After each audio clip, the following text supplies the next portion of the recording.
গঠন করব, অর্থনীতি আমরা বুঝবো, সমাজনীতি আমরা বুঝবো, অর্থনীতি অর্থ ব্যবস্থা আমরা বুঝবো, শিক্ষা ব্যবস্থা আমরা বুঝবো। এখানে ধর্মগ্রন্থের আনার কোনো প্রয়োজনই নাই, ধর্মের কোনো জায়গাই নাই আমার জীবন। এটা হচ্ছে তাদের মানে মূলনীতি। হ্যাঁ, যদি ব্যক্তিগতভাবে কেউ নাম আব্দুল্লাহ হয় সেটা অন্য ইস্যু, কিন্তু প্রকৃত মুসলিম বলতে যা বোঝায় তার ধার কাছেও করা নাই। তারা নাস্তিকতায় বিশ্বাসী। এক কথা কিসে বিশ্বাসী? নাস্তিকতা। আরও ব্যাপার আছে। গণতন্ত্রপন্থীদের যেমন উসওয়াতুল হাসানা আছে, গণতন্ত্রপন্থীদের উসওয়াতুল হাসানার নাম হচ্ছে আব্রাহাম লিঙ্কন। কি নাম? আবার কমিউনিস্ট যারা, তাদের উসওয়াতুল হাসানা কে? মাও সেতুং, লেনিন, স্টেলিন। তারা হচ্ছে তাদের উসওয়াতুল হাসানা। উসওয়াতুল হাসানা বুঝেন কিনা? উসওয়াতুল হাসানা মানে কি? সর্বোত্তম আদর্শ। তা আমাদের উসওয়াতুল হাসানা কে? নবী মুহাম্মদ সাল্লাল্লাহু আলাইহি ওয়াসাল্লাম কি শুধু আমার নামাজের উসওয়াতুল হাসানা? শুধু কি আমার পরিবারের উসওয়াতুল হাসানা? শুধু আমার সমাজের, অর্থনীতির, সংস্কৃতির, শিক্ষার, নাকি পুরো জীবনের? নবী সাল্লাল্লাহু আলাইহি ওয়াসাল্লাম আমাদের ইবাদত বন্দেগীর উসওয়াতুল হাসানা, আমাদের সংস্কৃতির উসওয়াতুল হাসানা, আমাদের শিক্ষার উসওয়াতুল হাসানা, আমাদের অর্থনীতির উসওয়াতুল হাসানা, আমাদের ব্যবসা বাণিজ্যের, আমাদের চাকুরির, আমাদের পরিবারের, আমাদের রাজনীতির, আর কি বাকি আছে? আমাদের পুরো জীবনের উসওয়াতুল হাসানাকে নবী মুহাম্মদ সাল্লাল্লাহু আলাইহি ওয়াসাল্লাম। আমরা একজন ব্যক্তিকে উসওয়াতুল হাসানা মেনে চলছি, এবং তার সাহাবায়ে কেরাম তো আছেনই। মা আনা আলাইহি ওয়া আসহাবি, মা আনা আলাইহি ওয়া আসহাবি, আমি যার উপরে আছি আমার সাহাবীরা যার উপরে আছে। কিন্তু গণতন্ত্রপন্থীদের উসওয়াতুল হাসানা ধর্মীয় জীবনে নবী মুহাম্মদ সাল্লাল্লাহু আলাইহি ওয়াসাল্লাম, কিন্তু অর্থনৈতিক জীবনে ওয়ার্ল্ড ব্যাংক, অর্থনৈতিক জীবনে কি? ওয়ার্ল্ড ব্যাংক, IMF আর ফেডারেল রিজার্ভ ব্যাংক। আর পলিটিক্যাল লাইফে তাদের উসওয়াতুল হাসানা হচ্ছে আব্রাহাম লিঙ্কন। কত ইলাহ তাদের, হ্যাঁ, তাই না? অনেক ইলাহ না? আবার কমিউনিস্ট যারা, তাদের উসওয়াতুল হাসানা কারো ব্যক্তি জীবনে হয়তো মুহাম্মদ সাল্লাল্লাহু আলাইহি ওয়াসাল্লাম, কিন্তু অর্থনীতিতে তার উসওয়াতুল হাসানা হচ্ছে পুঁজিবাদ। কোনটা? পুঁজিবাদ। আর রাজনৈতিক জীবনে তার উসওয়াতুল হাসানা হচ্ছে মাও সেতুং, লেনিন, স্টেলিন আর মুসোলিনি। ওই সোভিয়েতের সময় যা হয়েছে আর কি, তাই। তো তাদেরও অনেক ইলাহ, অনেক উসওয়া। আবার যারা সেকুলার, যারা কি সেকুলারিজমে বিশ্বাসী, তাদের উসওয়াতুল হাসানা কারা? তাদের উসওয়াতুল হাসানা হচ্ছে পশ্চিমা সভ্যতা। কারা? পুরা পশ্চিমা সভ্যতা। পশ্চিমা সভ্যতা যা বলবে তাই। পশ্চিমারা যদি বলে এটা হক, ওরা বলবে হ্যাঁ হক। পশ্চিমারা যদি বলে এটা বাতিল, ওরা বলবে বাতিল। আল্লাহর আইন একদিকে পড়ে থাক, রাসূলের কথা একদিকে পড়ে থাক, কিছু যায় আসে না তাদের। পশ্চিমারা কি বললো এটা হচ্ছে কথা। যদি তারা ইসলামের পক্ষে কোনো কিছু চালু করে আর পশ্চিমারা চোখ রাঙানি দেয়, ভয়ে সেখানে প্যান্টে পেশাব করে দিবে। যদি তারা ইসলামের পক্ষে অবস্থান নেয় আর ভারত একটু চোখ রাঙানি দেয়, তাহলে ভয়ে ওরা পেশাব করে দেবে। এই হলো তাদের উসওয়াতুল হাসানা। তাদের উসওয়াতুল হাসানা হচ্ছে বিশ্বের পশ্চিমা এবং যত রাম বাম প্রগতিশীল পরাশক্তি, এগুলো ওদের উসওয়াতুল হাসানা। কিন্তু আমরা মুসলিম, আমাদের উসওয়াতুল হাসানা জীবনের সর্বক্ষেত্রেই একজন ব্যক্তি, তার নাম মুহাম্মদ সাল্লাল্লাহু আলাইহি ওয়াসাল্লাম। তো মূল জায়গাটা আলোচনা করলাম এই কারণে, আপনাদের বোঝার সুবিধার্থে, যে ইবাদত করার ক্ষেত্রে এসে আমরা যে ইসলামকে কত ভাগে ভাগ করে ফেলছি তা ঠিক নাই। অথচ ইবাদত করতে আল্লাহ পাক বলেছেন জীবনের সমস্ত ক্ষেত্রেই আমার বিধান মেনে চলো। তুমি নামাজ পড়লেও আমার বিধান মতোই পড়তে হবে, রোজা রাখলেও আমার বিধান মতোই পড়তে হবে, হজ করলেও জাকাত দিলেও আমার বিধান মতোই করতে হবে, নবীর সুন্নাহ অনুযায়ী করতে হবে। তুমি যদি সমাজনীতি পরিচালনা করতে চাও, সমরনীতি পরিচালনা করতে চাও, সংস্কৃতি পরিচালনা করতে চাও, শিক্ষা ব্যবস্থা প্রণয়ন করতে চাও, তুমি যদি ইলেকশন করতে চাও বা রাজনীতিও করতে চাও, তবুও কি করতে হবে? আমার বিধান মোতাবেকই তোমাকে আগাতে হবে। তুমি এখানে অন্যের বিধানে দাসত্ব করতে পারবে না। যদি করো তাহলে তুমি জীবনের এক ক্ষেত্রে আল্লাহকে মানো, আরেক ক্ষেত্রে শয়তানকে মানো। তুমি জীবনের এক ক্ষেত্রে আল্লাহকে মানো, আর এক ক্ষেত্রে তুমি জীবনের এক ক্ষেত্রে আল্লাহর দাসত্ব করো, আর এক ক্ষেত্রে তাগুতের দাসত্ব করো। এই সহজ সরল কথাটা আমরা আমাদের জাতিকে আসলে এখনো হয়তো বোঝাতে পারি না। অনেকে বুঝে করে, অনেকে না বুঝে করে। যারা এখন এই রাজনীতিগুলোর মধ্যে আছেন বেশিরভাগই এগুলো বুঝেন না, বেশিরভাগই বুঝেন না। দেখবেন অনেক বড় একটা রাজনৈতিক দলের একজন মুখপাত্র সেদিনই বলে দিলেন যে, দেখেছেন ধর্ম নিয়ে কি ধর্মান্ধতা সৃষ্টি হয়েছে আমাদের দেশে, দেখেছেন ধর্ম নিয়ে কি উন্মাদনার সৃষ্টি হয়েছে। বলেছেন না একজন, ধর্ম নিয়ে উন্মাদনা সৃষ্টি হবে কেন? বরং ধর্মকে আমরা জীবনের সব ক্ষেত্রে প্রতিষ্ঠা করতে চাই। এটার নাম তো উন্মাদনা না, এটা বরং আমাদের উপর ফরজ।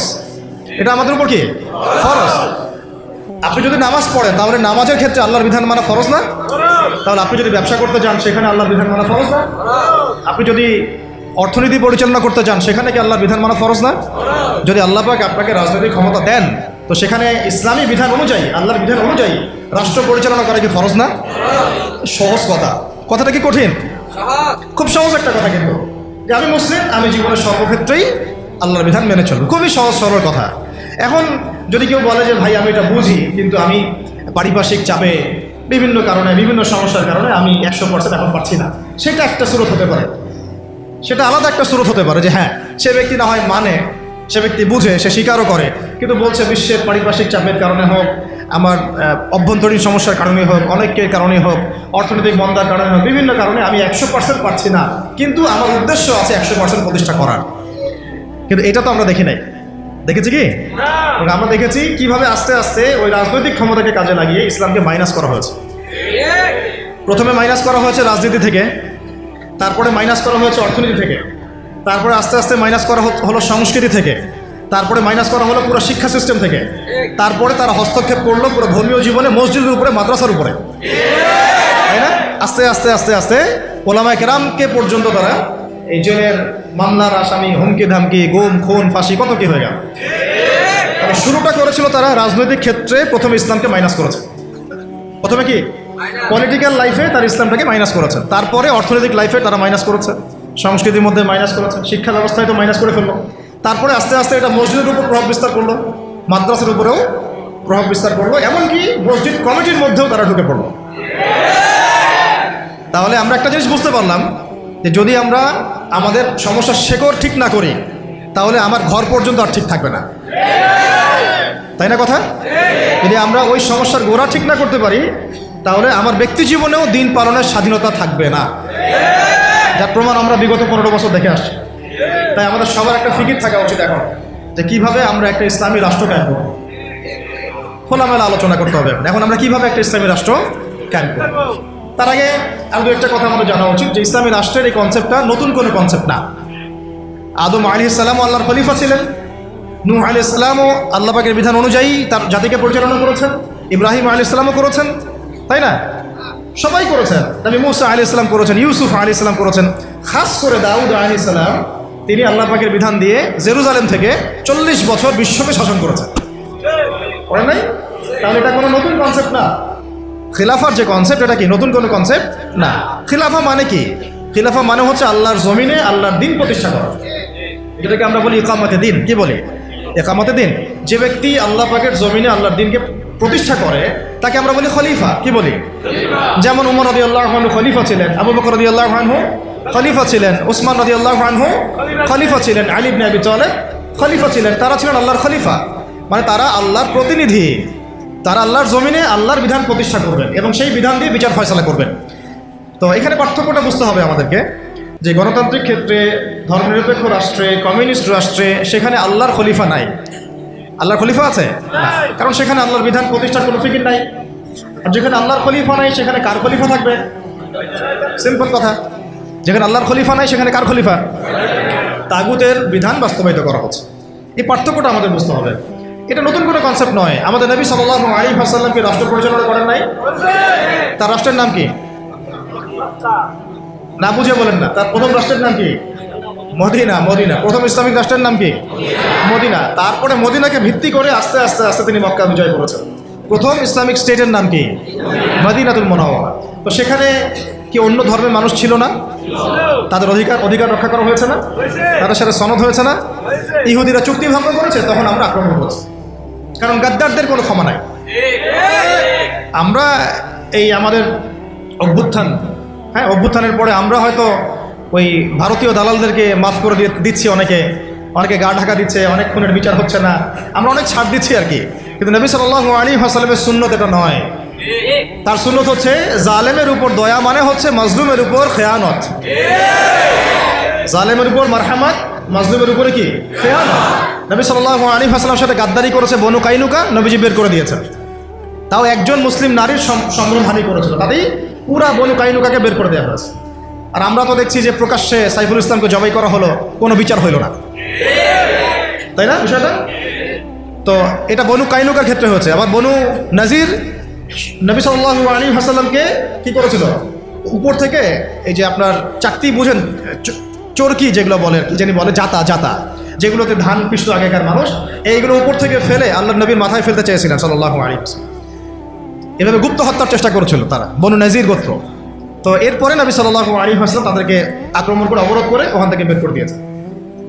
আর বনু কোরাইজা এই আহজাবের যুদ্ধে, খন্দকের যুদ্ধে আমাদেরকে পিছের পিছন থেকে ছুরি মারছে। কোরাইশদের সাথে তারা সন্ধি করে আমাদেরকে ভিতর থেকে ক্ষতি করার চেষ্টা করেছিল। নবী সাল্লাল্লাহু আলাইহি ওয়াসাল্লাম তাকে অবরোধ করে ওখান থেকে বের করে দিয়েছে। কখন আমরা তাদের সাথে চড়াও হয়েছি? যখন তারা আমাদের সাথে গাদ্দারি করেছে।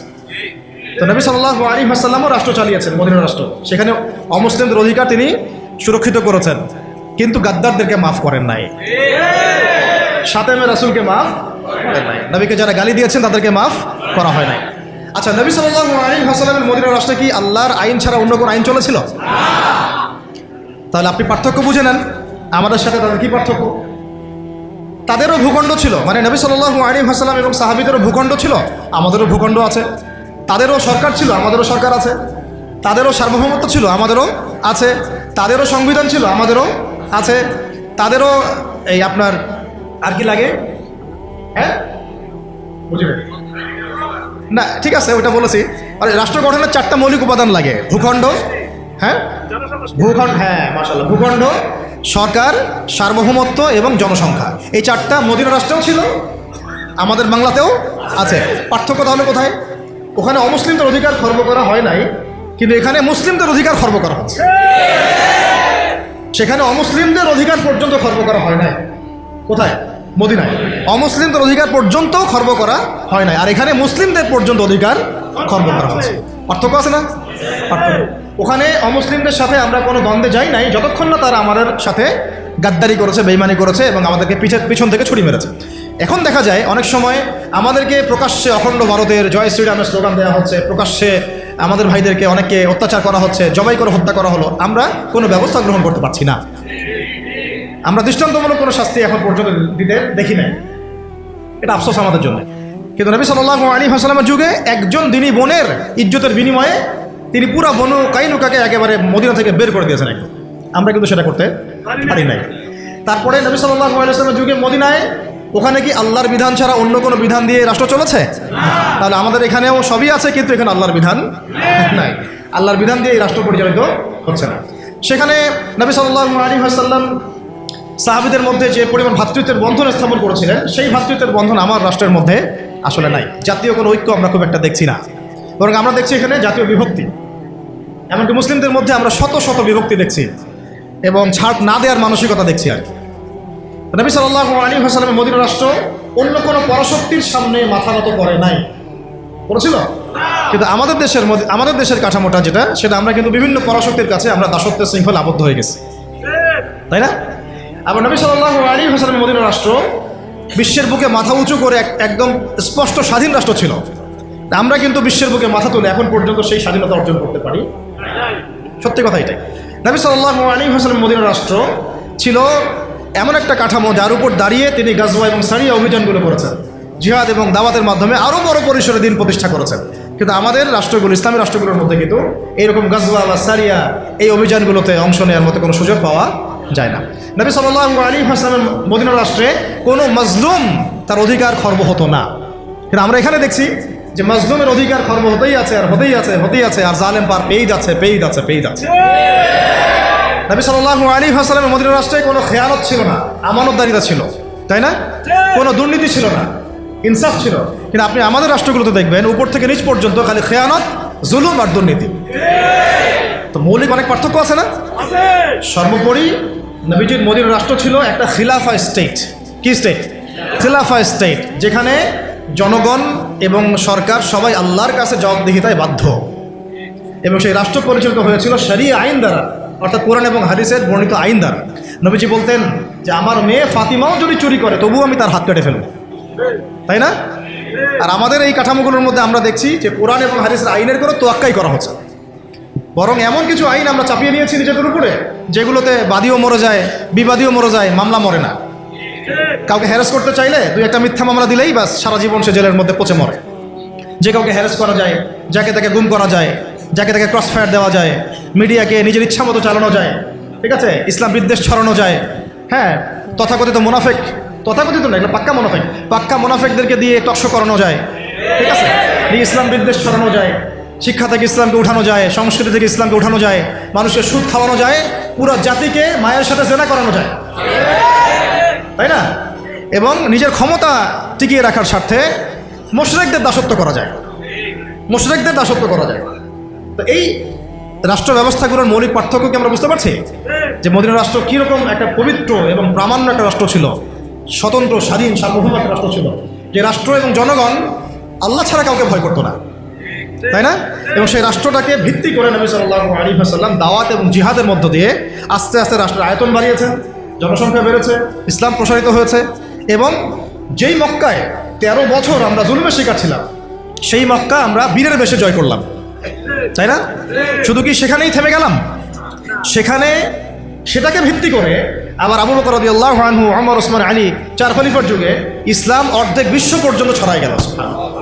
একদম ওই আপনার স্পেন থেকে, পর্তুগাল থেকে নিয়ে চায়না পর্যন্ত, এদিকে আপনার কি বলবো আফ্রিকা থেকে নিয়ে একেবারে সাইপ্রাস থেকে শুরু করে আফগানিস্তান, পাকিস্তান, সিন্ধু পর্যন্ত পুরো কন্টিনেন্টটা ইসলামের ছায়াতলে গত হলো না 4 খলিফার সময়?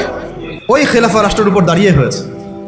ওটা আমাদের ইতিহাস, এটা আমাদের শেকড়। আমরা এই জাতি ছিলাম, সেখান থেকে আমরা কোথায় আসছি একটু চিন্তা করতে পারছেন? পুরো রাষ্ট্র ব্যবস্থার মধ্যে দুর্নীতি, অনিয়ম, জুলুম, খেয়ানত, মানে মাজলুমের অধিকার খর্ব করা, হ্যাঁ, আইনের সুশাসন নিশ্চিত না হওয়া, একেবারে জোরজার মূল্যোত্তার, জ্ঞানীদেরকে মূল্যায়ন না করা, মূর্খদের রায় নিয়ে রাষ্ট্র পরিচালনা করা, হ্যাঁ, এবং আল্লাহ বিরোধী আইনগুলোকে হালাল করে নেওয়া, আল্লাহর হালালকে হারাম করে নেওয়া, আল্লাহর হারামকে হালাল করে ফেলা, হ্যাঁ, তাগুতি বিধান চাপিয়ে দেওয়া, ইসলামকে সংকুচিত করা, ইসলাম বিদ্বেষ ছড়ানো। কি করি নাই আমরা? কি করি নাই আমরা? মূল কথা হচ্ছে আমরা ইসলামটাকে শুধু ব্যক্তি জীবনে ওই ইহুদি খ্রিস্টানদের মতো, ওরা যেমন গির্জায় প্যাগোডায় ধর্মকে সংকুচিত করেছে, ওই রকম আমরাও চেয়েছি যে ইসলামকে মসজিদের মধ্যে ঢুকায় তালা মেরে রেখে দেবো, বাইরে ইসলামকে আমরা আসতে দিব না, তাই না? এটার বাস্তব রূপরেখা আমরা দেখেছি এই সেকুলার রাষ্ট্রগুলো। তো এখন যদি আমরা এগুলো থেকে কোনো শিক্ষা নিয়েই থাকি, তাহলে আমাদের আগে জানা উচিত যে ইসলামী রাষ্ট্র ব্যবস্থায় সুবিধা কি, অসুবিধাগুলো কি, এবং এখানে আমাদের ভূমিকাটা কি, নাকি আমরা আসলে চাই এভাবেই চলতে থাক। আসলে সিদ্ধান্তে আসে নাকি? আপনারাই বলেন তো, আসলে কি এভাবে চলতে থাকা উচিত? দেখেন, এভাবে যদি চলতে থাকে, আমি আপনাদেরকে গ্যারান্টি দিচ্ছি, আল্লাহ না করুক, যদি এইভাবে চলতে থাকে, তাহলে ব্যক্তি জীবনেও আপনি ইবাদত করার স্বাধীনতা হারাবেন। ইভেন আমরা তো আশঙ্কা করছিলাম যে কোন দিন জানি দাড়ি রাখার নিষেধাজ্ঞা চালু হয়। আপনারা কি তুরস্কের ইতিহাস পড়েছিলেন? যখন তুরস্ক প্রথম বিশ্বযুদ্ধে অটোম্যানরা যখন মানে ফার্স্ট ওয়ার্ল্ড ওয়ারে অংশ নিয়েছিল, হেরে গিয়েছিল, মোস্তফা কামাল আতাতুর্ককে ক্ষমতায় বসানো হয়েছিল, তখন আজান বন্ধ হয়ে গিয়েছিল, মাদ্রাসা বন্ধ হয়ে গিয়েছিল, মসজিদ তালা মারা হয়েছিল, দাড়ি রাখা নিষেধ করা হয়েছিল। এমন কোনো জুলুম নাই তখন করা হয় না। তো এভাবে যখন ইসলামকে রাজনৈতিক অঙ্গন থেকে সরিয়ে ফেলা হয়, তখন আস্তে আস্তে ইসলাম ব্যক্তি জীবন থেকে উঠে যায়, উঠিয়ে দেওয়া হয়। একটা সহজ সরল বিষয়, আমার কাছে যদি এই পুরো মিরপুর এলাকা, ধরেন অন্য কথা বাদ দিলাম, পুরো মিরপুর এলাকার অথরিটি যদি আমার কাছে থাকে, এবং আমি যদি একজন স্বাধীন শাসক হই মিরপুরের, ফর এক্সাম্পল, একটা এক্সাম্পল দিচ্ছি, এই মিরপুর অঞ্চলটুকুর স্বাধীন শাসক একজন আমি, ধরেন XYZ, বা আপনি আব্দুল রহমান, ওয়েবার ইজ। এখন আপনার অথরিটি আছে, আপনি চাইলে আপনার এলাকার সব মদের বার বন্ধ করতে পারেন, সব জুয়ার আসর আপনি বন্ধ করতে পারেন, আপনি আপনার এখানে প্রশাসনিক বাহিনী দিয়ে এখানে জরিমানা করতে পারেন, আইনের সুশাসন নিশ্চিত করতে পারেন, আপনি এই এলাকার সমস্ত মসজিদকে আবাদ করতে পারেন, সমস্ত বক্তব্যে কোরআনের একেবারে কি বলবো কোরআনের শিক্ষা প্রচার প্রসার আপনি বাস্তবায়ন করতে পারেন, প্রত্যেকটা মাদ্রাসাকে আপনি আরও উন্নত করতে পারেন, এমনকি ওলামায়ে কেরামদেরকে ভাতা দিতে পারেন, তাই না? তাদেরকে আপনি উন্নত জীবন দিতে পারেন, তাদেরকে জুলুমের হাত থেকে বাঁচাতে পারেন। মানে এক কথা, এই এলাকায় আপনি আল্লাহ এবং তার রাসূলের বিধানকে বাস্তবায়ন করতে পারবেন, সমস্ত জুলুমের শেকড় উপড়ে ফেলতে পারবেন। কিন্তু যদি এই এলাকার শাসন ক্ষমতা আপনার হাতে না থাকে, আমি যদি একটা সাধারণ মানুষ হই, তাহলে আদৌ কি আপনি এগুলো করতে পারবেন? এই সহজ কথাটা আমরা বুঝি না। অনেকেই আমরা আমাদের কাপুরুষতার কারণে ঝুঁকি নিতে হবে এখানে, এই কারণে এখানে জীবন যাওয়ার সুযোগ আছে, এই কারণে এই কথাগুলো বলাও আমরা ছেড়ে দিয়েছি। বিগত 15 বছরে কিন্তু এগুলো খুব একটা বলাও হয় নাই, বা যারাই বলতে চেষ্টা করেছেন তাদেরকে উঠিয়ে নেওয়া হয়েছে। আর এটা আল্লাহ পাকের রহমত যে আমরা এখনো বেঁচে আছি। বাঁচার তো কথা ছিল না, বাঁচার কথা কিন্তু ছিল না।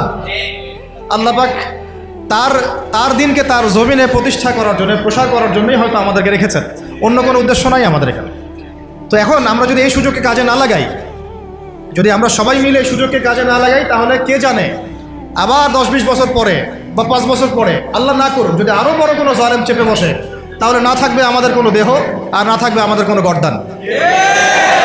আর যদি আমরা এখনই সংশোধন হতে পারি এবং আমাদের ইসলামটাকে আস্তে আস্তে ব্যক্তি পর্যায় থেকে নিয়ে সমাজে, অর্থনীতির মধ্যে, রাজনীতির মধ্যে নিতে পারি, ইনশাআল্লাহ এত সহজে তারা আমাদেরকে উৎখাত করতে পারবে না।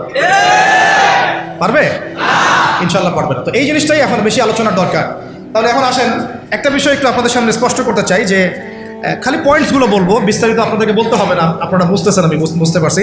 শুধু পয়েন্টগুলো বলবো যে কি কি সুফল হতে পারে যদি একটা ইসলামিক রাষ্ট্র ব্যবস্থা আমাদের মাথার উপরে আসে বা একটা ইসলামপন্থী গভর্নমেন্ট আমাদের মাথার উপরে আসে, তাহলে আমরা কি কি সুবিধা পাইতে পারি।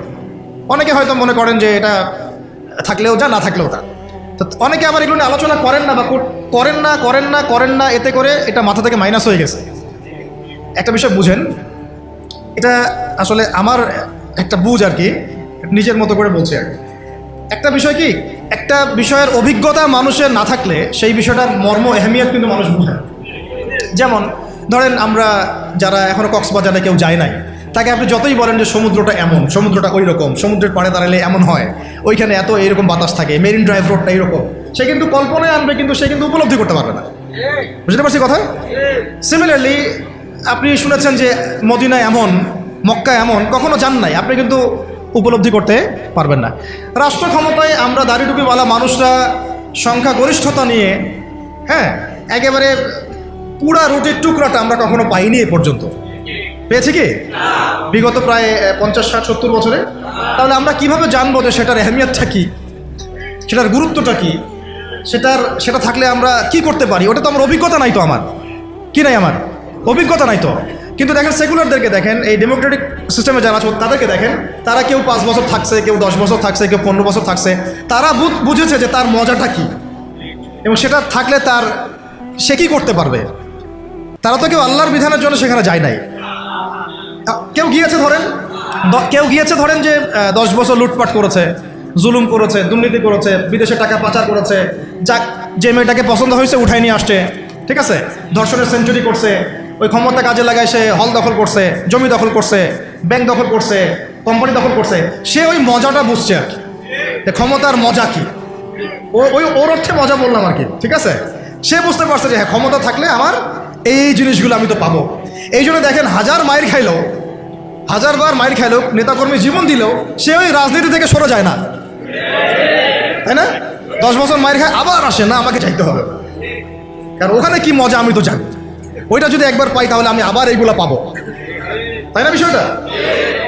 তো ওদের একটা উদাহরণ দিয়ে বোঝালাম। এই জন্য দেখেন, তারা তাদের এই রাজনৈতিক মুভমেন্ট থেকে কখনো সরে যায় না। সরে যায় কখনো? যায়নি, যায় না, যাবেও না, কারণ তারা ওর অভিজ্ঞতা অর্জন করেছে, তারা ওই মজাটা বুঝেছে। কিন্তু আমরা কখনো ওখানে গিয়ে আল্লাহর বিধান কি কায়েম করতে পেরেছি? আমরা তো ওখানে গিয়ে ন্যায় বিচার, ইনসাফ, হ্যাঁ, তারপরে আপনার আল্লাহর বিধান, শরিয়া আইন, তারপরে হুদুদ, কিসাস, এই যে বিষয়গুলো আমরা তো বাস্তবায়ন করতে পারি নাই। আমাদের ওই অভিজ্ঞতাটা নাই তো, এই কারণে আমাদের মধ্যে থেকে আলোচনা উঠে গেছে আস্তে আস্তে, খুব কম, লিমিটেড।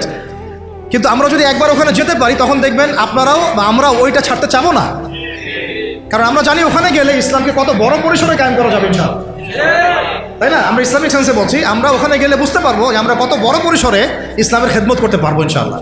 যেহেতু আমরা যেতে পারি নাই, তাই আমাদের মধ্যে ওই অভিজ্ঞতাটা কিন্তু এখন অর্জিত হয় না। এই কারণে আলোচনাগুলোর দরকার যে ওখানে গেলে কি পেতে পারেন বা সুফলটা কি হতে পারে, আর না গেলে কি কুফলগুলো হচ্ছে।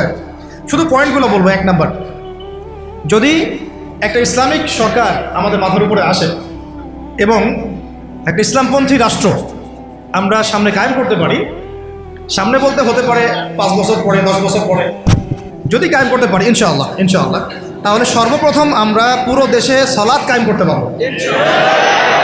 সালাত কায়েম করতে পারবো, কায়েম। আমরা এখন নামাজ পড়ি, তাই না? নামাজ কায়েম করি ব্যক্তি জীবনে, পারিবারিক জীবনে, কিন্তু আমরা জাতিগতভাবে কিন্তু নামাজ কায়েম করতে পারি না। আপনি তো চার্জ করতে পারছেন না। আমাদের মুরব্বী ওলামা একরাম অনেকে এখানে আছেন যে কয়েক বছর আগেই মদিনায় যারা নামাজ পড়তো না, দোকান খোলা থাকতো না আমাদের সময়, তাদেরকে ধরে নিয়ে যাইতো না, গারামা দিত, জরিমানা, অনেকে তো পিটাইতো, জেলও দিত, অনেকে ওই মরুভূমিতে গিয়ে রেখে দিয়ে আসতো, এটা শাস্তি। মানে নামাজ যদি রাষ্ট্র চায় তাহলে জনগণকে পড়াতে পারে। রাষ্ট্র যদি চায় জনগণকে মাস্ক পড়াইতে পারে না? পারে না? হ্যাঁ, তো রাষ্ট্র যদি চায় তাহলে জনগণকে নামাজও পড়াইতে পারবে ইনশাআল্লাহ। আর যারা বুঝে না তাদেরকে শিখাইতে পারবে। যারা নামাজ পড়তে জানে না তাদেরকে আমরা ইসলামিক সেন্টারে পাঠাতে পারবো, তরবিয়ত দিতে পারবো, ওলামায়ে কেরামের সোহবতে নিয়ে শিখাইতে পারবো, তাই না? কিন্তু আপনি এটা রাষ্ট্রীয় উদ্যোগে এখন আর করতে পারবেন না। এটা ব্যক্তি জীবনে সীমাবদ্ধ হয়ে থাকে তখন। তো ব্যক্তি জীবনে থাকলে তো আপনি পড়লেও কি না, মানে পড়লে কেউ চার্জ করার নাই, না পড়লেও কেউ চার্জ করার নাই। এটা আপনার ব্যক্তিগত বিষয়ের সাথে নিসবত হয়ে গেল, কিন্তু জাতিগতভাবে কিন্তু নামাজ কায়েম হলো না। কিন্তু নবী সাল্লাল্লাহু আলাইহি ওয়াসাল্লাম কি মসজিদে কোনো সাহাবী না আসলে বা আসতে না পারলে খোঁজ দিতেন না? ওমর রাদিয়াল্লাহু আনহু খোঁজ দিতেন না? ওখানে কি এমন কোনো মুসলিম ছিল যিনি নামাজ পড়তেন না? তো এই একটা বিষয়, যেখানে আমরা কিন্তু এটা করতে এখনো পারি না। আপনি বলছেন 90% মুসলিমের দেশ, দেখেন 70% নামাজ পড়ে না। শুধু নামাজ না, তখন আপনি চাইলে প্রাইমারি লেভেলে, প্রাইমারি স্কুলে কোরআন শিক্ষা বাধ্যতামূলক করতে পারতেন না? হাই স্কুলে আরবি ভাষা শিক্ষা বাধ্যতামূলক করতে পারতেন, কোরআনের কিছু অনুবাদ তো বাধ্যতামূলক করতে পারতেন, সিলেবাস মুক্ত করতে পারতেন। অনার্স লেভেলে গিয়ে আমাদের এই ভাইরা তখন কোরআনের তাফসীর করতে পারতো, তর্জমা করতে পারতো, হাদিসের এরাব দিতে পারতো, এবারত পড়তে পারতো। তারা কি পারে? 95%ই পারে। মাস্টার্স লেভেলে গিয়ে তারা ইফতা দেওয়ার মতো যোগ্যতা হয়তো অর্জন করতে পারতো। আরও অনেক কিছু করা সম্ভব ছিল, কিন্তু এটা আপনি আর রাষ্ট্রীয়ভাবে এখন করতে পারছেন না। তার একটা বিষয় হচ্ছে, দেখুন এক্সাম্পলটা বুঝেন, এখানে তো অনেক ফ্যাক্টরি আছে না আপনাদের এখানে? এটা দেখে মনে পড়লো আর কি উদাহরণটা, যে দেখেন ধরেন আমি একটা চাদর পরেছি, এটা ধার করছি আর কি, এটা আমার না। ধরেন আমি একটা চাদর পরেছি, এখন এই চাদরটা ধরেন যে এক ভাই হাতে সেলাই করছে, 10 জন মিলে হাতে সেলাই করছে, 10টা চাদর উৎপন্ন হচ্ছে, আর এখানে একটা চাদর তৈরির ফ্যাক্টরি আছে। উৎপাদন কার বেশি হবে? ইসলামিক রাষ্ট্র হচ্ছে একটা ফ্যাক্টরির মতো কাজ করবে, যা ইসলাম আরও অনেক বেশি ছড়াই দিতে পারবে, যেটা ব্যক্তিগতভাবে অতটা সম্ভব হয়ে ওঠে না। দাওয়াতের মাধ্যমে হয়, দাওয়াতের মাধ্যমে ব্যক্তিগত ইসলাম হয়, মানুষ ফিরে আসে, কিন্তু বড় পরিসরে ইসলাম কায়েম হয় না। বরং আমরা ইসলাহের যত মেহনত করি, ওরা ওদের শয়তানি শক্তি দিয়ে ওইটাকে আবার নস্যাৎ করার চেষ্টা করে, তাই না? আমরা ইসলাহ করে মানুষকে আল্লাহর পথে ডাকার চেষ্টা করি, ওরা গান বাজাই দিল, কনসার্ট করাই দিল, পর্নোগ্রাফি চালু করে দিল, মেয়ে নাচাই দিল, আল্লাহ বিরুদ্ধে আইন 4টা-5টা চালু করে দিল, বাস আপনার মেহনতের উপর পানি পড়ে গেল, তাই না বিষয়টা? অথচ যদি আমরা একটা ইসলামিক স্টেটের দিকে যেতে পারতাম, ইসলামিক রাষ্ট্র ব্যবস্থার দিকে, তাহলে ওই ক্ষমতা আমাদের হাতে থাকতো যে তারা উপরের লেভেল থেকে ইসলাম বিরোধী কোনো শক্তিকে মানে আমাদের উপর চাপিয়ে দিতে পারত না। 1 নম্বর হচ্ছে আমরা নামাজ প্রতিষ্ঠা করতে পারতাম জাতিগতভাবে, যেটা আমরা এখন পারছি না। 2, আমরা জাকাত কায়েম করতে পারতাম, জাকাত প্রতিষ্ঠা করতে পারতাম রাষ্ট্রীয়ভাবে। এটা মুসলিমদের জন্য বলছি নামাজ এবং জাকাতের বিষয়গুলো, অমুসলিমদেরকে নিয়ে তো আমাদের এখন এভাবে ফিকির নাই। তারা আমাদের রাষ্ট্রে থাকবে, আমরা সহ অবস্থান করব, আমরা তাদের ধর্ম পালনে কোনো বাধা দিব না, আবার আমরা তাদের ধর্ম পালনের অংশও হব না। মানে না আমি মূর্তি ভাঙতে যাব, আর না আমি মূর্তি পাহারা দিব, আর না আমি মূর্তি গড়ে দিব। তারা লাকুম দীনুকুম ওয়ালিয়া দিন, তোমাদের দিন তোমরা পালন করো, আমাদের দিন আমরা পালন করব। এবং তোমরা আমাদেরকে জিজিয়া দিবা। কি দিবা? এই জিজিয়া কেন দিতে হবে? কারণ এই জিজিয়ার বিনিময়ে আমরা তাদের জান, মাল, সম্পদ, সন্তান সবকিছু নিরাপত্তার দায়িত্ব নেব, যেটা মদিনা রাষ্ট্রে ছিল। এটাকে বলা হয় যে তারা ইসলামিক রাষ্ট্রের মধ্যে আমাদের জিম্মায় থাকে, আমাদের জিম্মায় থাকে। ওই জিম্মা শব্দও তো এরা বুঝে না, এরা মনে করে জিম্মা মানে মনে হয় জিম্মি, পরিবার, আমার পরিবার। আপনি আমাকে জিজিয়া দিবেন, আপনার পুরো জান, মাল, ইজ্জত, পরিবারের দায়িত্ব আমাদের। কেউ আপনাদের দিকে বাঁকা চোখে তাকাইতে পারে। যদি তাকাইতে আসে কোনো মুসলমানও যদি আপনার উপর জুলুম করতে আসে, আমরা ওই মুসলমানের হাত কেটে ফেলে দেব যখন আপনার উপর জুলুম হবে। তখন যদি আপনি মাজলুম হন আর মুসলিম জালেম হয়, তাহলে আমরা তার বিরুদ্ধে ব্যবস্থা নেব। এটা হচ্ছে জিম্মাদারি। তো এরা দেখলাম যে এতটুকু বোঝে না। আমাদের একটা স্ট্যাটাস নিয়ে দেখলাম ভারতীয় একটা মিডিয়া এইসব অপপ্রচার চালাইছে আর কি, যে উনি বলছে যে অমুসলিমদেরকে জিম্মায় নিয়ে চলে আসবে। আরে ভাই, জিম্মা তো ভালো শব্দ। জিম্মা এত বড় শব্দ যে মানে আমার সন্তান যদি আপনার বিরুদ্ধে অন্যায় করে, আমি আমার নিজের হাতে সন্তানকে শাস্তি দিব, এটা হলো জিম্মা। যাই হোক, এটা তারা বুঝে না। এটা তাদের জন্য না, এই সালাত এবং যাকাতের বিষয়টা কাদের জন্য না? মুসলিমদের জন্য। অমুসলিমদের জন্য এটা নয়। আমরা তাদেরকে দাওয়াত দিব। কি করবো? তাদেরকে দাওয়াত দিব। যাকাত প্রতিষ্ঠা করা সম্ভব কিভাবে? আমরা রাষ্ট্রীয়ভাবে, যে রাষ্ট্রীয়ভাবে আমাদের যাদের নেশাব পরিমাণ সম্পদ হয়েছে একেবারে তালিকাভুক্ত করে, সুমারি করে, একটা প্রশাসনের বাহিনীকে লাগিয়ে দিয়ে এটাকে আমরা মানে উত্তোলন করতে পারি কিনা? নবী সাল্লাল্লাহু আলাইহি ওয়াসাল্লাম করেছিলেন কিনা? আবু বকর সিদ্দিক ইবনুল খাত্তাব বিন আফফান, উসমান বিন আফফান, আলী ইবনে আবি তালেব, তারা করেন নাই? তখন কি এই জাকাতের অর্থগুলো গরিব মানুষের কাছে সমানভাবে বন্টন করা হয় নাই? জাকাতের 8টা খাতে। এবং তখন কি সমাজের মধ্যে গরিব মানুষের সংখ্যা বেশি ছিল না কম? একজনও খুঁজে পাওয়া যায় তো? ওয়াল্লাহি এখনও যদি আমরা জাকাত ভিত্তিক অর্থ ব্যবস্থা চালু করতে পারতাম তাহলে আমাদের সমাজেও কোনো গরিব মানুষ থাকতো না। আপনাদের যত ওই কমিউনিজমের মতামত আছে, আর ওই পুঁজিবাদ আছে, আর এই সমাজতন্ত্র আছে, হ্যাঁ, আর এই যে আরও যত মতবাদগুলো আছে, ওয়ার্ল্ড ব্যাংকের, IMF-এর, হ্যাঁ, ফেডারেল রিজার্ভ ব্যাংকের, এই সমস্ত মতবাদগুলোই ফেল করছে। মানবতার কল্যাণে তারা কিছুই করতে পারে না। মানবতার কল্যাণে প্র্যাকটিক্যালি কাজ করে দেখিয়েছেন নবী মুহাম্মদ সাল্লাল্লাহু আলাইহি ওয়াসাল্লাম কিভাবে ইসলামী এবং জাকাত ভিত্তিক অর্থ ব্যবস্থার মধ্য দিয়ে সমাজের দরিদ্র মানুষের হক আদায় করতে হয়, এটা তিনি দেখিয়ে দিয়েছেন। আপনারা সেটা কিছুই করতে পারেন, খালি এসব গদবাধা আমাদেরকে ইকোনমিক্সের বই পড়াইছেন। ইকোনমিক্সের কী করছে? বই পড়াইছে। আর ইকোনমিক্সের পড়া এত জরুরি এই যুগে, ইসলামিক ইকোনমিক্স না হলে যে আমাদেরকে কিভাবে তারা সুদখোর বানাচ্ছে আপনি চিন্তাও করতে পারবেন না। সাম্য তো কায়েম করতে পারেনই নাই, ইনসাফ তো করতে পারেনই নাই, বরং মানুষকে খাইয়েছেন রিবা, সুদ, ঘুষকে জায়েজ করছেন, দুর্নীতি হয়েছে, টাকার মান কমানো বাড়ানো নিয়ে ইনফ্লেশন করেছেন, গরিবের রক্ত চুষে খাইছেন, হ্যাঁ, একটা অংশ দিন দিন ধনী হয়েছেন, বাকি অংশকে গরিব বানাইছেন। মানুষের রক্তচোষা, শ্রমিকদের রক্তচোষা, গরিবদের রক্তচোষা অর্থনীতি দিয়েছেন মানুষকে, এবং এর ফলে মানে বৈশ্বিক জুলুম আপনারা প্রতিষ্ঠা করেছেন এই অর্থনীতি সিস্টেমের মধ্য দিয়ে।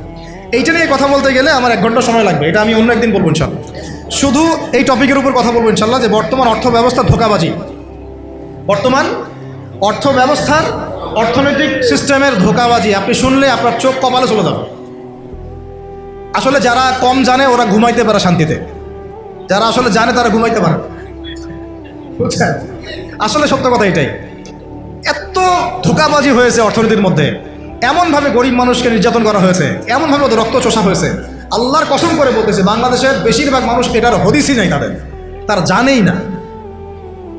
এবং এর পিছনে আছে ওই পশ্চিমা পরাশক্তি আর ওই ইসরায়েল এবং আমেরিকার শক্তি, এরাই কাজগুলো করছে সারা ওয়ার্ল্ডে। আল্লাহ পাক আমাদেরকে বোঝার তৌফিক দান করেন। এখন এই জাকাত ভিত্তিক অর্থ ব্যবস্থা প্রতিষ্ঠা করা কিন্তু এখন ব্যক্তিগতভাবে সম্ভব নয়। ব্যক্তিগতভাবে সম্ভব, রাষ্ট্রীয়ভাবে যদি রাজনৈতিক ক্ষমতা আমরা যেতে পারতাম ইসলামপন্থীরা, তাহলে এটা সম্ভব ছিল। 3 নাম্বার দেখুন যে আমাদের যে বাজার আছে, বাজার বলতে 2 রকম বাজার, একটা হচ্ছে আঞ্চলিক বাজার, একটা হচ্ছে বিশ্ব বাণিজ্য। এই দুটো বাজারের মধ্যে হারাম আছে না, হারাম পণ্য আছে না, মাপে কম দেওয়ার বিষয় আছে না, সিন্ডিকেট আছে না, থার্ড পার্টির তেলেসমাতি আছে না, এই সমস্ত বিষয়গুলোকে আমরা নিয়ন্ত্রণ করতে পারছি না।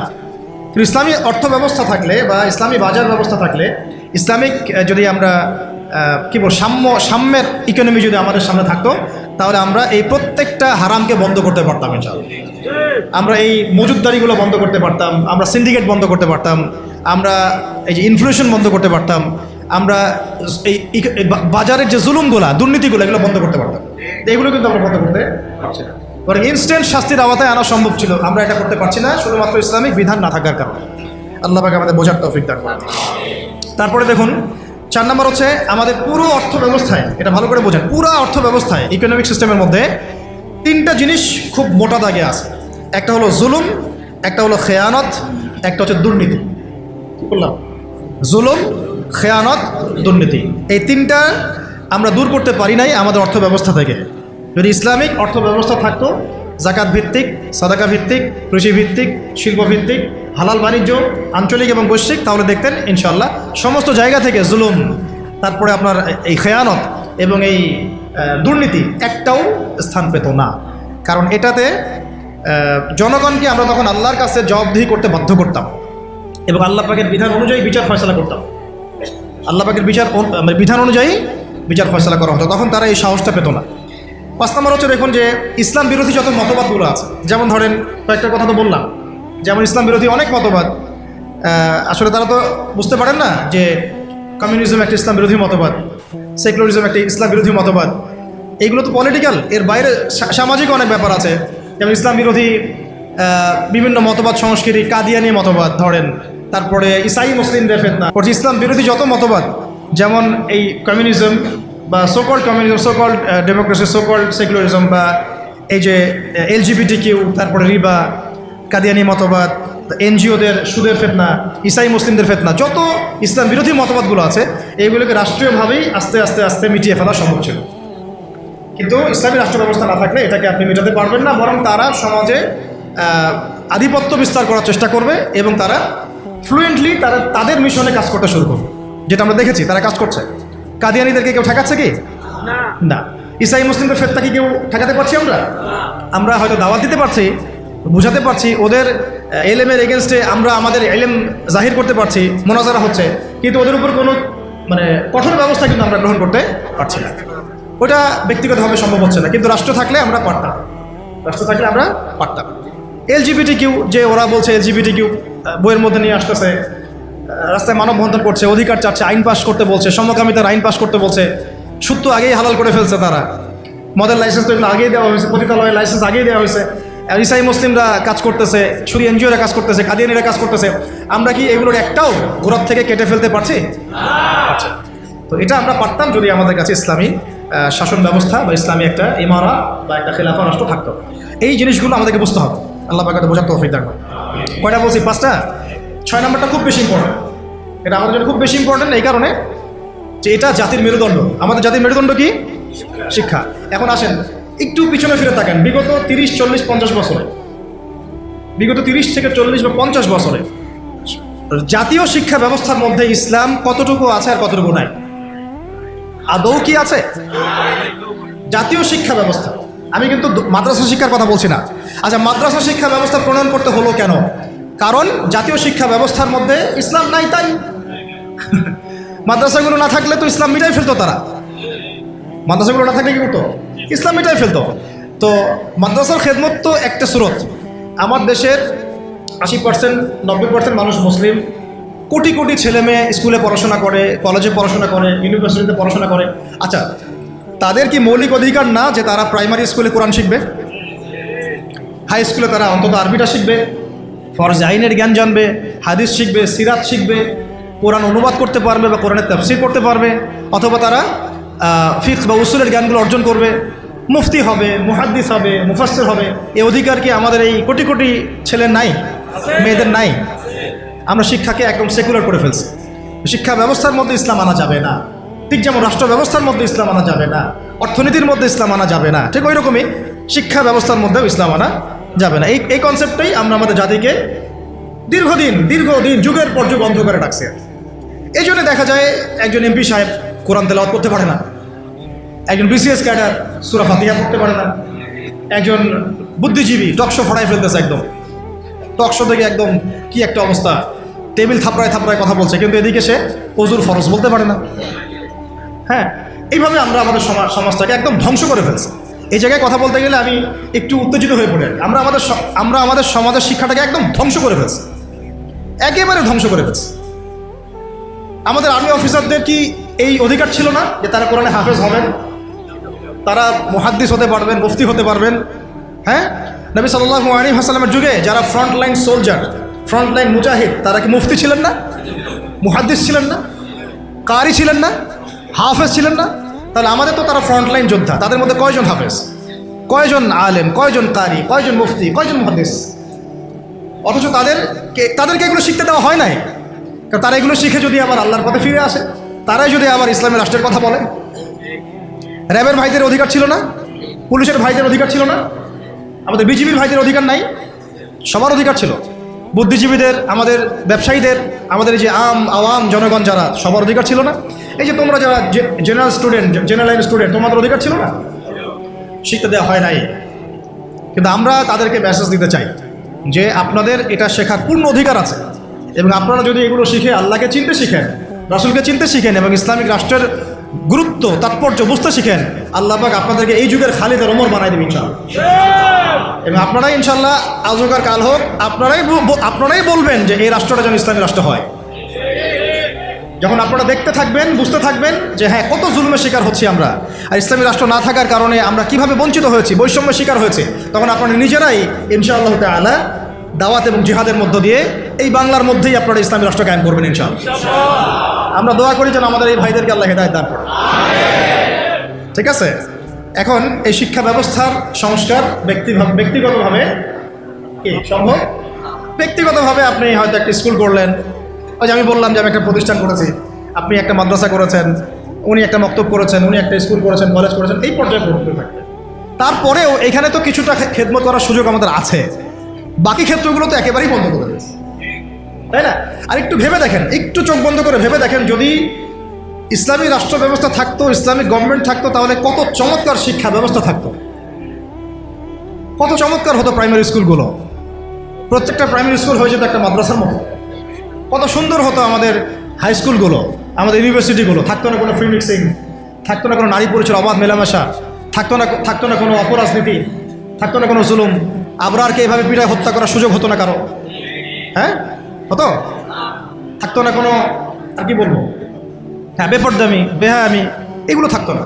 তো আল্লাহ পাক আমাদেরকে ইসলামী শিক্ষা ব্যবস্থার দিকে জাতিকে নিয়ে যাওয়ার তৌফিক দান করবেন। আর এটা না থাকলে কি হবে? না থাকলে দিন বিবর্জিত শিক্ষা ব্যবস্থা চালু করা হবে, যেটা চালু করা হয়েছে। 7 নম্বর হচ্ছে, যদি আমরা ইসলামিক রাষ্ট্র গঠন করতে পারতাম, তাহলে ব্যাপকভাবে মসজিদ, মাদ্রাসা, ইসলামিক সেন্টার, হ্যাঁ, তারপরে ইসলামিক বিশ্ববিদ্যালয়, একদম আল আজহারের মতো, মদিনা বিশ্ববিদ্যালয়ের মতো, দারুল উলুম দেওবন্দের আদলে অনেক বড় বড় প্রতিষ্ঠান আমরা দেশের মধ্যে করতে পারতাম। বাইরের কান্ট্রিগুলো থেকে স্টুডেন্টরা এসে আমার দেশে পড়াশোনা করত, কিন্তু এটা কি আমরা কিন্তু করতে পারি না।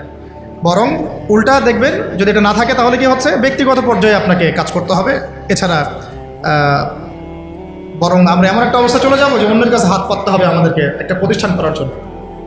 আর রাষ্ট্র থাকলে রাষ্ট্রের দায়িত্ব নিত, টিচারদের বেতন দিবে রাষ্ট্র, ওস্তাদদের বেতন দিবে রাষ্ট্র, ইমাম সাহেবদের বেতন দিবে রাষ্ট্র, তাদেরকে গাড়ি দেওয়া হবে, তাদেরকে ফ্ল্যাট দেওয়া হবে, তাদের তো অধিকার আছে, তাদেরকে রেশন দেওয়া হবে, তাদেরকে দেশের সম্পদ হিসেবে গড়ে তোলা হবে, এবং জাতির আকীদা আমলের সংস্কারের জন্য তাদেরকে রাষ্ট্র কাজে লাগাবে। বরং রাষ্ট্র একটা গঠনমূলক সিলেবাস প্রণয়ন করবে, যেটা পড়লে সবার মধ্যে যে মিসকনসেপশনসগুলো দূর হয়ে যাবে। সম্ভব ছিল? তো হয় নাই। আচ্ছা, এরপরে আসেন 8 নম্বর হচ্ছে যে আমাদের দেশের একটা অন্যতম গুরুত্বপূর্ণ ক্ষেত্র হচ্ছে কৃষি এবং শিল্প, তাই না? কৃষি এবং শিল্প। তো কৃষি এবং শিল্পের মধ্যে দুর্নীতি হয় নাই? কম না বেশি? তো এই দুইটা সেক্টর এত বেশি গুরুত্বপূর্ণ, যেটা রাষ্ট্রের অর্থনীতি গড়ার মূল কারিগর বলা যায়।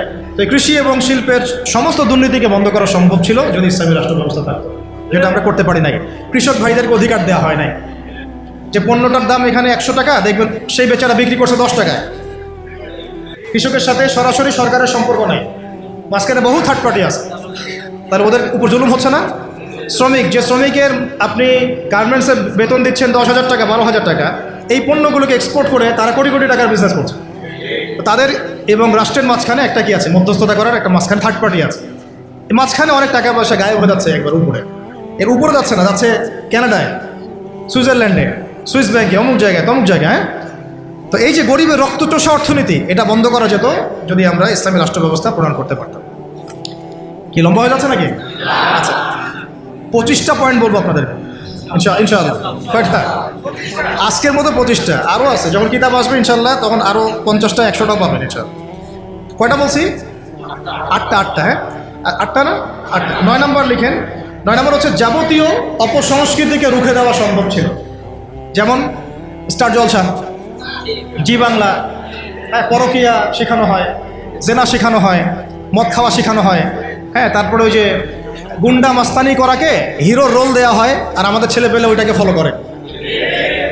সমকামিতাকে প্রমোট করা হচ্ছে, এলজিবিটিকে প্রমোট করা হচ্ছে, এখন তো ট্রান্সজেন্ডারকে প্রমোট করা হচ্ছে। তো এই জিনিসগুলোকে এবং পর্ন সাইটগুলা এগুলোকে বন্ধ করা সম্ভব ছিল রাষ্ট্রীয় উদ্যোগে, কিন্তু আপনি ব্যক্তিগত উদ্যোগে এটা করতে পারবেন না।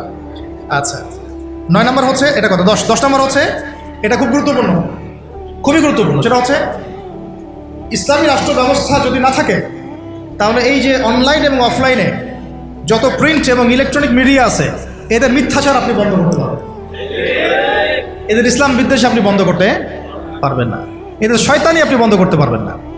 ওই প্রথম আলোর সামনে গিয়ে আপনি গরু জবাই করেন না, যাই করেন, ওর কিছুই যায় আসবে না, কিছু যায় আসবে না। ছেলে মানুষই হবে একটা, ওর কিছু যায় আসবে? শয়তানের এগুলোতে কিছু যায় আসে নাকি?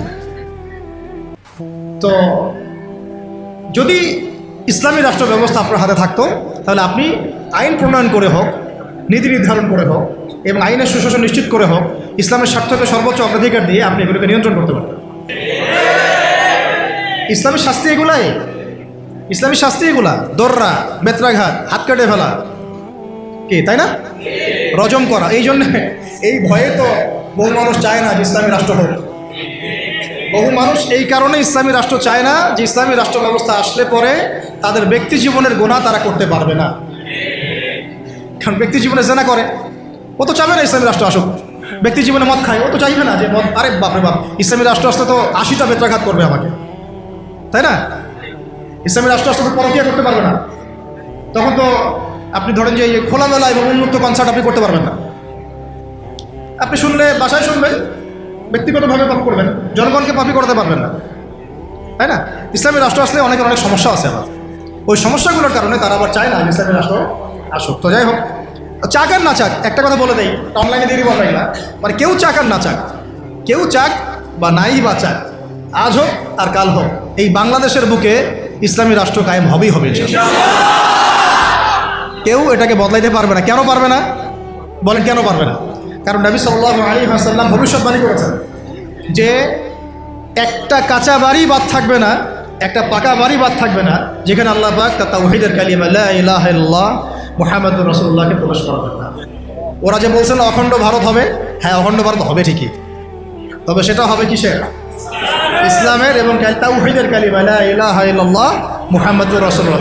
অপেক্ষা করতে থাকো, তোমরা অপেক্ষা করতে থাকো, ফান্তাজিরু ওয়া ইন্না মাআকুম মিনাল মুনতাজিরিন। কোনো সমস্যা নাই, কিন্তু এটা হবেই হবে ইনশাআল্লাহ। আর যে কথাটা আল্লাহ নবীজি মুখ দিয়ে বলেছেন যে জেরুজালেম মুক্ত হবে এবং জেরুজালেম থেকে ঈসা আলাইহিস সালাম কি করবেন? 40 বছর এই বিশ্বকে শাসন করবেন। কারো ক্ষমতা নাই এটাকে ঠেকায়, এটাকে বদলাই দিবে এই ক্ষমতা না ইসরায়েলের আছে, আর না আমেরিকার আছে, আর না পশ্চিমা সভ্যতার আছে, আর না আমাদের এই গোমূত্রখোর মোদিদের আছে, ওদেরও না। এরা তো গোমূত্রখোর, এরা কি খোর? যারা গরুর পেশাব পান করে ওদের মাথায় কি থাকতে পারে?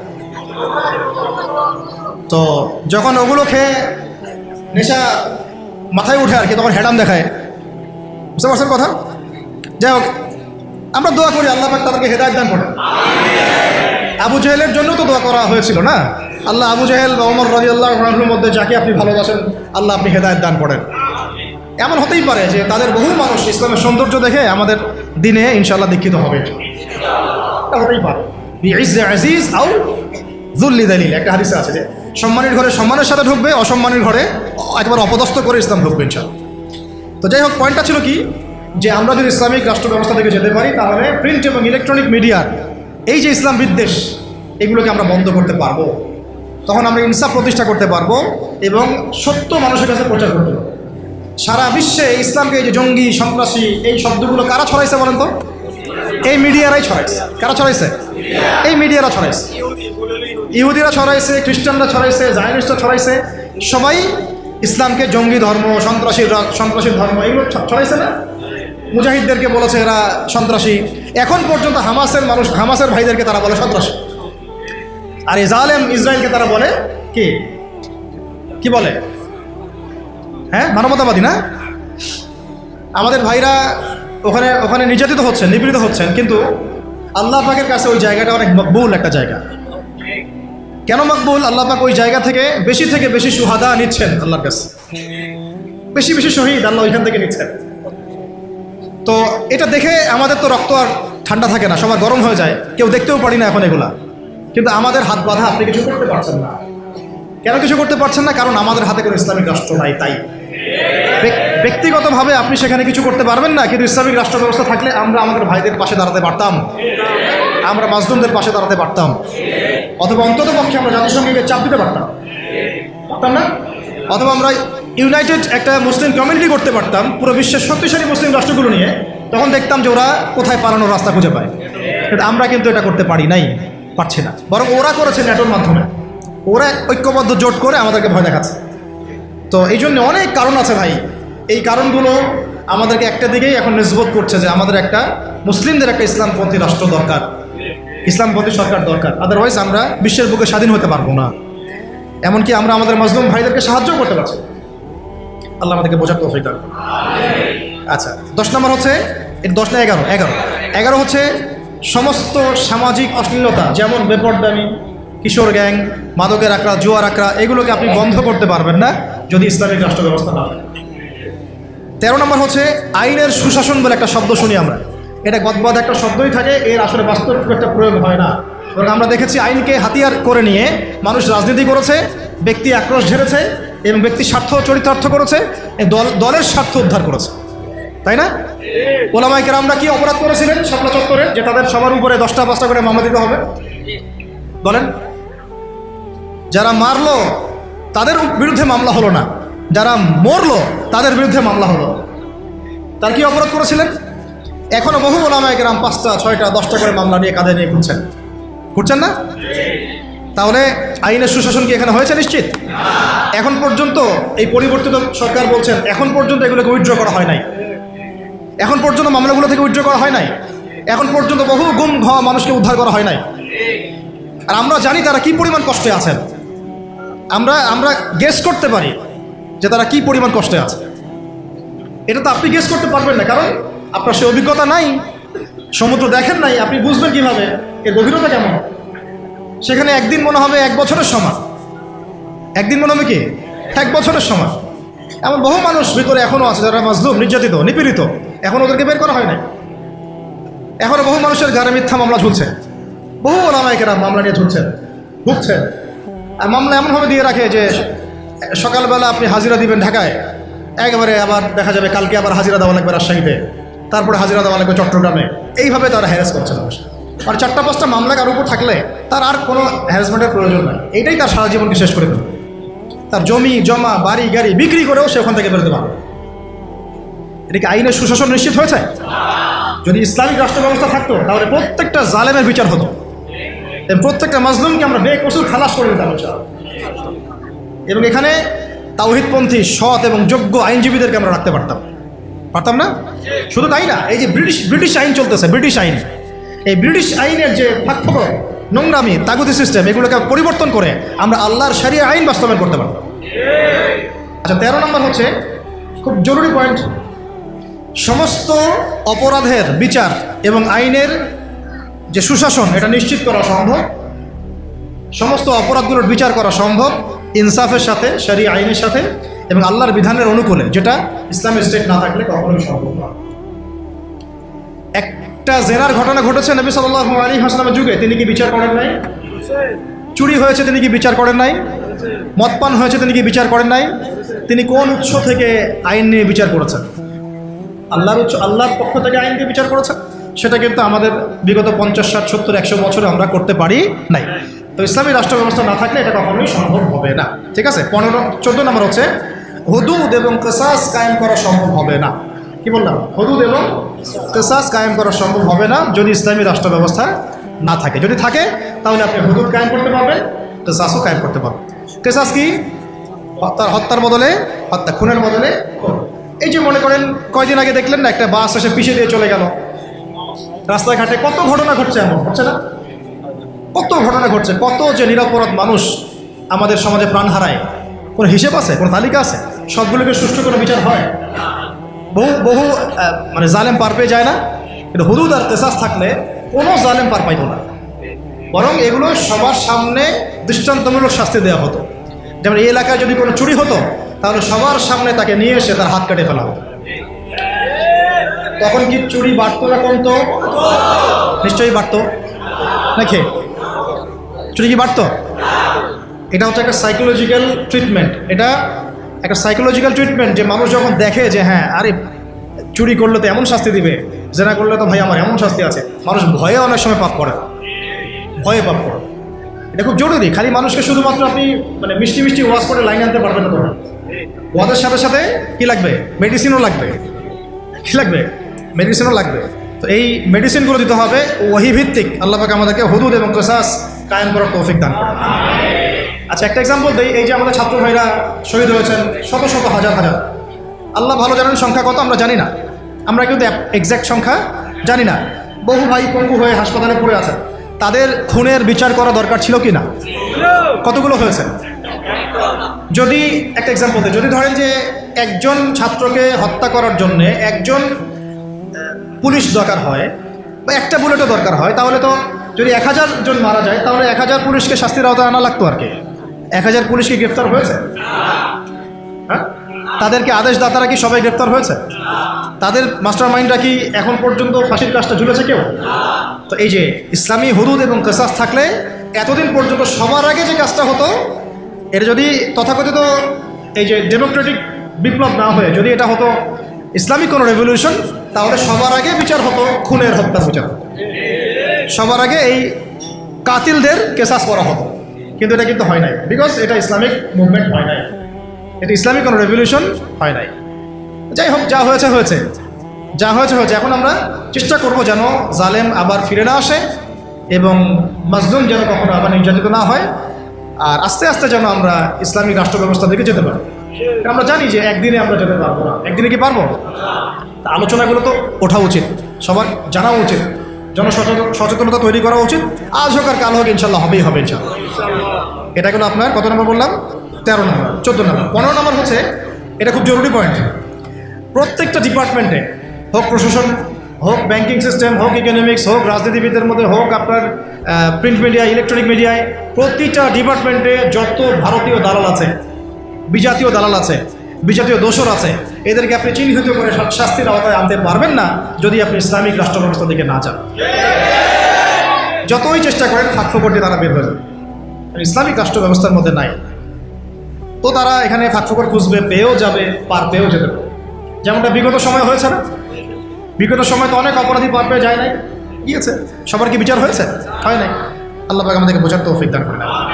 16 নম্বর হচ্ছে, এটা যদি একবার বলেছি আবার রিপিট হচ্ছে, যে গরিব মানুষের অধিকার নিশ্চিত করা যাবে, গরিবের অধিকার নিশ্চিত করা যাবে ইনশাআল্লাহ। শুধু গরিব না, জন্তু জানোয়ারের অধিকার পর্যন্ত নিশ্চিত করা যাবে ইনশাআল্লাহ। পশু পাখি, জন্তু জানোয়ারের অধিকার পর্যন্ত নিশ্চিত করা যাবে ইনশাআল্লাহ। ওমর রাদিয়াল্লাহু আনহু বলতেন যে আমি ভয় পাই যে আমার রাষ্ট্রে বা আমার রাজ্যে যদি ওই ইরাকের, সুদূর ইরাকের ফোরাত নদীর তীরে কোনো ছাগলের বাচ্চাও যদি না খেয়ে মারা যায়, আমি ভয় পাই যে আল্লাহ পাক সেই জন্যও আমাকে জবাবদিহি করাবেন। এটা ছিল ইসলামী খেলাফা। এটা ছিল কি? ইসলামী খেলাফা। এই জবাবদিহিতা অন্য কোন গভর্নমেন্ট দিয়েছে বিশ্বের বুকে? ওমর রাদিয়াল্লাহু আনহু বললেন যে এটা আমার, আর এটা আমার ছেলে আব্দুল্লাহ, তার অংশটুকু নিয়ে আমি কাপড় বানিয়েছি। এইরকম ইনসাফ, এইরকম ন্যায় বিচার, এরকম জবাবদিহিতা কোন রাষ্ট্র ব্যবস্থায় আছে? ইসলামী রাষ্ট্র ব্যবস্থা ছাড়া কোথাও আছে? এইগুলো আমরা নিশ্চিত করতে পারতাম, গরিবের অধিকার, যদি আমরা ইসলামী রাষ্ট্রের দিকে যেতে পারতাম। 17 হচ্ছে খুব জরুরি পয়েন্ট, এটা আমাদের ওলামায়ে কেরামরা বুঝবেন আর কি। জরুরি পয়েন্ট হচ্ছে যে বিধর্মীদের কথা বলছি না, মুসলিমদের কথা বলছি। মুসলিমদের ধর্মীয় যে আমল, আকিদা, উসুল, মানহাজ, এই যে বিষয়গুলো আমাদের মধ্যে আছে, এখানে উদ্দেশ্যপ্রণীতভাবে বহু ইখতিলাফ ঢুকিয়ে দেওয়া হয়েছে। উদ্দেশ্যপ্রণীতভাবে সব কিছু কিন্তু ইখতিলাফভাবে আসে নাই, ফিকহি ইখতিলাফ থেকে সব আসে নাই, বহু কিন্তু উদ্দেশ্যপ্রণীত আছে, ইচ্ছা করে ঢুকিয়ে দেওয়া হয়েছে, যাতে আমরা আপোষে একে অপরের সাথে সময় কাটাতে ব্যস্ত থাকি এবং তারা তাদের আখের গোছাতে ব্যস্ত থাকে। ঠিক আছে? হ্যাঁ, জি, আমাদেরকে লাগিয়ে রেখে তারা তাদের মিশন সফল করবে। অনেক বিষয় কিন্তু শুধু ধর্মীয় না, বরং অনেক কিছু রাজনৈতিক বিষয় আছে এখানে, পলিটিক্স আছে এখানে। তো এখানে পয়েন্টটা হচ্ছে, ইসলামী রাষ্ট্র ব্যবস্থা থাকলে ধর্মীয়, মুসলিমদের মধ্যে যে ধর্মীয় বিভাজন, যে ইখতিলাফ, যে আকিদা, আমল, মানহাজ, মুসুলগত যে পার্থক্যগুলো, এইগুলো আমরা আস্তে আস্তে আস্তে আস্তে কমিয়ে ফেলতে সক্ষম হতাম, অথবা কমিয়ে ফেলতে সক্ষম না হলেও আমরা এটাকে একেবারে সংকুচিত করতে সক্ষম হতাম। এটা আপনি এখন পারবেন না। এক্সাম্পল দিচ্ছি, ধরেন যে যদি আমরা রাষ্ট্রীয়ভাবে ওলামায়ে মুহাক্কিক, যারা মুহাক্কিক ওলামায়ে কেরামদেরকে নিয়ে একটা বড় একটা প্যানেল করতাম, তাদেরকে পৃষ্ঠপোষকতা করতাম, তাদেরকে গবেষণাগার করে দিতাম, তাদেরকে আমরা আমাদের অস্ত্র হিসেবে কাজে লাগাতাম, এবং সমাজে যত বাতিল মতবাদ আছে, ধর্মের নামে হোক, অধর্মের নামে হোক, যত বাতিল মতবাদ, যত শিয়াইজম বলেন, তারপরে যে কাদিয়ানি মতবাদ বলেন, তারপরে আরও যেগুলো আস্তে আস্তে ছড়াচ্ছে আর কি, হ্যাঁ, বাতিল যে মতবাদগুলো সমাজে ছড়ানো হচ্ছে ধর্মের নামে আর কি, সেগুলোকে কিন্তু আমরা ওই মোনাজারের মাধ্যমে, ওদেরকে ইসলাহের মাধ্যমে, তরবিয়তের মাধ্যমে, বা তাদের সাথে লাইভ ডিবেটের মাধ্যমে বিভিন্নভাবে আমরা কিন্তু এটাকে আলোচনা নিয়ে আসতে পারতাম এবং একটা কনক্লুশনে আসতে পারতাম যে হ্যাঁ, আমার রাষ্ট্র এইভাবে, এই ফিকহি মাসালায়, এই আকিদা, এই আমল, এই মাহাজের ভিত্তিতে চলবে। আপোষের কিন্তু ইখতিলাফ দূর হয়ে যায়, একটা জাতিগত ঐক্য আসতো আর কি। কারণ আমাদের মধ্যে কিন্তু খুব বেশি মৌলিক বিষয়গুলো নিয়ে খুব বেশি ইখতিলাফ নাই, ইখতিলাফ আছে কিন্তু ফুরুই অনেক কিছু বিষয়। তো এইগুলোকে নিয়ে আমাদের মধ্যে কিন্তু অনেক ইখতিলাফ আছে। এটাকে আমরা রাষ্ট্রীয়ভাবেই সমাধান করতে পারতাম, এখন আপনি সেটা করতে পারবেন না। ও ওর মতো করে বলবে, সে তার মতো করে লিখবে, সে তার মতো করে ফেসবুকে লিখবে, সে তার মতো করে একটা লাইভ দিবে, সে তার মতো করে একটা বয়ান দিবে। রাষ্ট্র চাইলে সবাইকে বসাইতে পারতো, আরে ভাই বসেন, ঠিক আছে বসেন, দুজন দুই প্যানেলে বসেন, দেখি ইলমের মাধ্যমে প্রমাণ হোক যে কোনটা হক আর কোনটা বাতিল। যেটা বাতিল প্রমাণিত হবে সেটা আমার রাষ্ট্র থেকে আমি উচ্ছেদ করে রেখে দেবো, শেষ। যেটা বাতিল প্রমাণিত হবে তারা রাষ্ট্রের মধ্যে এইভাবে আর এটা মতবাদ প্রচার করতে পারবে না। যারা হক প্রমাণিত হবে তারা মতবাদ প্রমাণ করবে। আর এখানে তো যাদের মধ্যে সাহিবুল ইলম যারা, তারা তো এটাকে গ্রহণ করে নেবেন, কারণ তারা তো জানেন যে তারা হক, তারা জানেন তারা হক, তারা বুঝেন তারা হক। এখন এই হকটাকে প্রচার করার প্ল্যাটফর্ম দিতে পারেন না, যে আপনারা এই প্ল্যাটফর্মে হক প্রচার করেন। তখন আস্তে আস্তে জনগণের মধ্যে আকীদা, আমল, মানহাজ সব ইখতিলাফগুলো দূর হয়ে যায়। সব দূর না হলেও অ্যাটলিস্ট এটাকে কমায় ফেলা সম্ভব হতো এবং সংকুচিত করা তো অবশ্যই সম্ভব হতো, কিন্তু এটা আপনি এখন আর করতে পারবেন না, যেহেতু ইসলামিক রাষ্ট্র ব্যবস্থা আমাদের মধ্যে নাই। আচ্ছা 17 হয়েছে না? 18। আচ্ছা ধৈর্য আছে না শেষ? আচ্ছা 18 হচ্ছে ইসলামী রাষ্ট্র ব্যবস্থা থাকলে আমরা বিধর্মী অমুসলিমদের মাঝে ব্যাপক দাওয়াতের কাজ করতে পারবো রাষ্ট্রীয় উদ্যোগেই, এবং এতে করে তারাও ইসলামের দিকে আসার একটা সুযোগ পেত। আল্লাহর বান্দাদেরকে আমরা জাহান্নাম থেকে জান্নাতের পথে আনতে পারতাম, কিন্তু এখন আপনি সেটা পাচ্ছেন না, বরং তারা আপনার ঘরে এসে দাওয়াত দিচ্ছে, মানুষ মুসলিমকে অমুসলিম বানাচ্ছে। তাই না বিষয়টা? 19 হচ্ছে আমরা ইসলামী রাষ্ট্র কাঠামো পেলে মদিনা রাষ্ট্রের আদলে একটা মুনাওয়ার, একটা আলোকিত রাষ্ট্র গঠন করতে পারতাম, যেটা ইসলামী রাষ্ট্র ব্যবস্থা ছাড়া কখনোই সম্ভব হবে না। তো মদিনা রাষ্ট্র কি, এটা নিয়ে তো আলোচনা এসেছে, এটা আর আলোচনা করছি না। এটা কত হলো? 19। 20 নম্বর হচ্ছে যে মুসলিমদের তরুণ মুসলিম যারা, আমাদের তরুণ যে মুসলিমরা আছেন, তরুণ তরুণী, আমাদের শিক্ষিত সমাজ, সবার প্রতিভাগুলোকে আমরা কাজে লাগাতে পারতাম। আমরা কিন্তু এখন সেটা পারছি না। একজন প্রতিভাবান ছেলে বিদেশে চলে যাচ্ছে, ওখানে গিয়ে ভালো চাকরি পাচ্ছে। একজন প্রতিভাবান ডক্টর বিদেশে চলে যাচ্ছে, ওখানে গিয়ে সার্ভ করছে। আমি আমার দেশের সম্পদগুলোকে সোনা বানাতে পারছি না, তাই না? তাদেরকে হীরা বানাতে পারছি না, পলিশ করতে পারছি না। সদুদ্যোগ নাই, বরং এখানে দুর্নীতি আছে। প্রতিভাবান একটা ছেলে, ওকে আমি জব দিচ্ছি না, আমার দল করে বলে ওকে জব দিচ্ছি। এই যে দুর্নীতিগুলো, এতে করে ওই ছেলে তো আর জাতিকে কিছু দিতে পারবে না, রামশ্যাম যদু মধু উপদেষ্টা হয়ে বসে আছে, তাই না? আমরা তো এগুলোর যোগ্যই না, আমরা কি না? আমাদের তো জ্ঞান নাই, এলেম কালাম কিছুই নাই, রামশ্যাম যদু মধু সব উপদেষ্টা হয়ে বসে আছে। একজন ব্যক্তি যে পরকীয়া শিখায়, সেও এখন নেতা হয়ে বসে আছে, তাই না? এই হলো অবস্থা। তো প্রতিভার মূল্যায়ন হবে না যদি ইসলামী রাষ্ট্র ব্যবস্থা না করে। তো আরেকটা বিষয় হচ্ছে, এটা কত বললাম? 20। 21 হচ্ছে প্রযুক্তিগত যত উন্নয়ন আছে না, আপনার ইন্টারনেট সেকশন বলেন, অনলাইন সেকশন, অফলাইন সেকশনের কথাই বলেন, ইনক্লুডিং নিউক্লিয়ার প্ল্যান্টস, মিসাইলস, এগুলো পর্যন্ত আমরা তৈরি করতে পারতাম যদি ইসলামী রাষ্ট্র থাকতো। এখন যেহেতু ইসলামী রাষ্ট্র নাই, আপনি চাইলেও এগুলো করতে পারছেন না। প্রযুক্তিগত কোনো উন্নয়ন করতে পারছি না আমরা, বরং অন্যের কাছে হাত পেতে বসে আছি। আমাদেরকে অ্যাপস দাও, আমাদেরকে সার্ভার দাও, আমাদেরকে এইটা দাও, আমাদেরকে সেইটা দাও, আমাকে ড্রোন দাও, আমাকে মিসাইল দাও, তাই না? কিন্তু দেখেন নবী সাল্লাল্লাহু আলাইহি ওয়াসাল্লাম যখন মদিনা রাষ্ট্র গঠন করেছেন, তিনি নিজের রাষ্ট্রে এগুলো উৎপাদন করেছেন। মদিনা রাষ্ট্রের অস্ত্র থেকে আসছে, মদিনায় উৎপন্ন করা হয়েছে, উৎপন্ন করা হয় নাই। সামরিক প্রশিক্ষণ কোথায় দেওয়া হয়েছে? মদিনাতেই দেওয়া হয়েছে। এবং তখনকার যুগের উপযুক্ত যে প্রযুক্তি, এই প্রযুক্তিগুলো সাহাবীদের কাছে ছিল না? ওই সমসাময়িক প্রযুক্তিগুলো কিন্তু সাহাবীদের কাছে ছিল।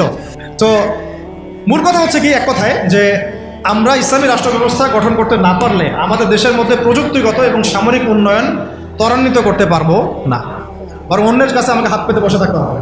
তখন শত্রু আমাকে অতটুকুই দিবে যার ডিফেন্স সিস্টেম তার কাছে আছে। এমন অস্ত্র সে আমাকে বিক্রি করবে না যার ডিফেন্স সিস্টেম ওর কাছে নাই। এটা আমাদের বোঝা উচিত। আর আল্লাহ পাক কি আমাদের মাথায় কিছুই দেন নাই? আমাদের যদি